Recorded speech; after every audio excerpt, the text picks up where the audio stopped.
Hello, this is Mrs. Snively here again with a story especially for our TK and kindergarten friends or for anyone who's thinking of going on vacation. Goldfish on Vacation. Words by Sally Lloyd-Jones and pictures by Leo Espinoza. Our story takes place in New York City. Sometimes it's hard being a goldfish. You dream of growing fat and exploring coral reefs, but instead here you are in a bowl, going round and around in circles. And sometimes it's hard being a child in the summer, in the city. All your friends leave and there's no one to play with. You dream of escaping the steamy heat too, but instead here you are in an apartment, going round and round in circles. But sometimes, well, something happens to change all that.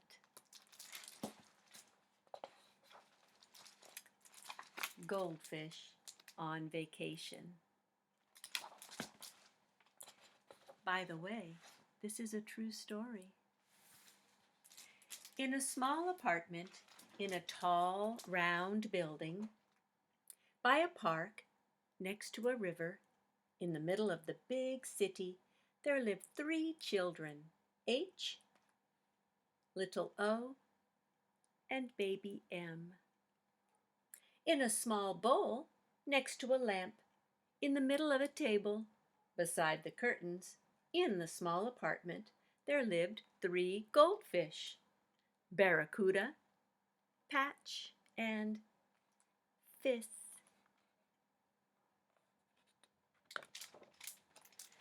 An old fountain stood at the end of their street.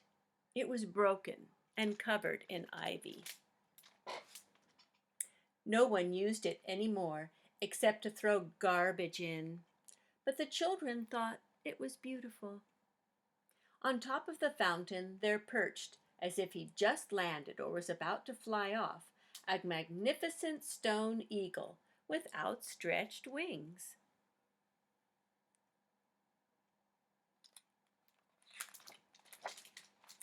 Grandpa said, "The same people who built the famous Grand Central Station built the fountain.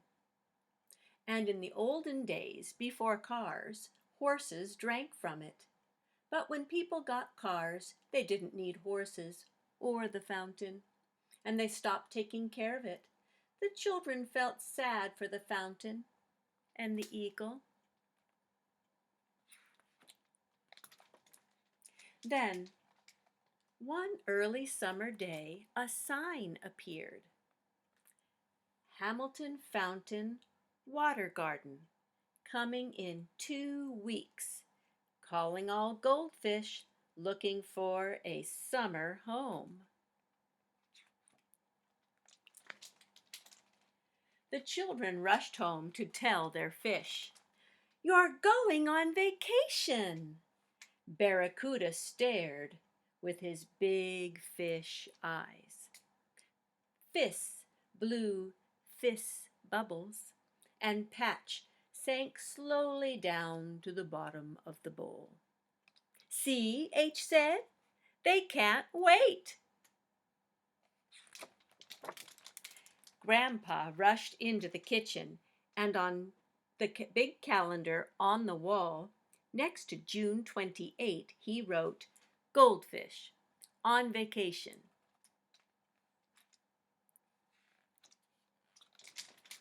But the children didn't need a calendar to remember. They were already counting the days.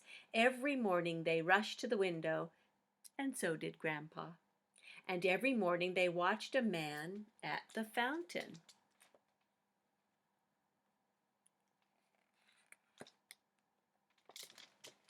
One morning he was cleaning, the next morning he was scrubbing and scraping. Another morning he pulled ivy off the eagle and filled the fountain with clear, cold water. He put in tall reeds and then lily pads. And then one morning the children couldn't see him. They couldn't see him because because of all the children. The children and children and children crowding around him, all of them waiting to drop off their little fish children. It's today, cheered H, little O, and baby M, and it was. In no time they were making their way slowly down the big staircase and out the front door, Grandpa leading the way, then little O with her net, then baby M with the fish food, then H with the bowl, and Barracuda and Patch and Fiss in a wonderful goldfish parade. Out on the street, everywhere they looked, there were goldfish parents just like them, with their goldfish.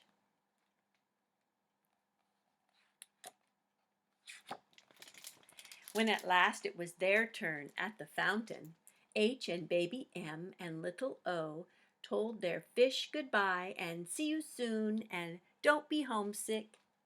Then the man helped them lower the bowl under water. At first the fish hung back in the bowl until, in a flash of light, they darted and were gone. The water shone in the shadow of the eagle's wings, and the children saw, glistening in the sunlight, swimming in the clear, cool pool, like sudden glimpses of hidden treasure, fish after golden fish. All through the hot summer, H, little O, and baby M stopped by to say hello to their goldfish. And so did the other goldfish parents. Soon all the children looked forward to meeting each other at the fountain. Every day they played together, and every day Grandpa came and put his chair down and chatted with the children, who sat and listened. And he told them stories of those hot August days long ago when he was a boy, and how all the children who couldn't leave the city would jump and splash in the fountain. And then the children wished that they were those children jumping in. And before they knew it, it was the end of summer. The man told the goldfish parents that the only way to catch their fish was to go in the fountain, to wade into the water with their nets. And so all the children took off their sandals and jumped and splashed and laughed in the fountain. And then Grandpa took off his sandals too and rolled up his trousers and paddled.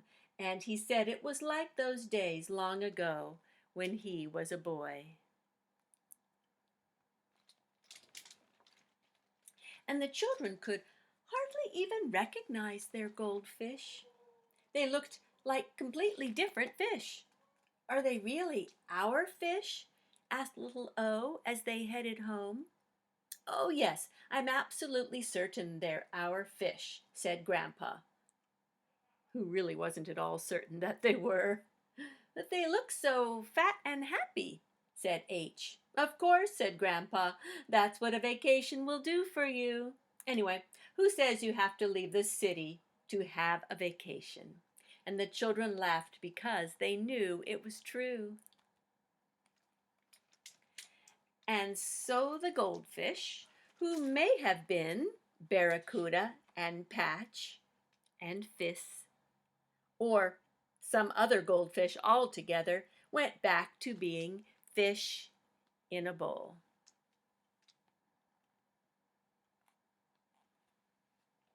And the children went back to being children in school, until the next summer, when Hamilton Fountain would once again be filled with lily pads and reeds and shining water and golden fish.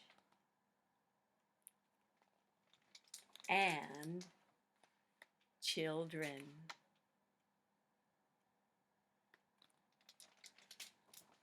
This is a true story that happened in New York City over the summers of 1992 and to 2005. The fountain is on Riverside Drive and 76th Street. It is called Hamilton Fountain after Robert Ray Hamilton, who gave it to New York. Actually, he was the great-grandson of a very famous Hamilton, Alexander Hamilton, a founding father of the United States. The man who came to clean the fountain was called Brad, a volunteer with the Riverside Park Conservancy.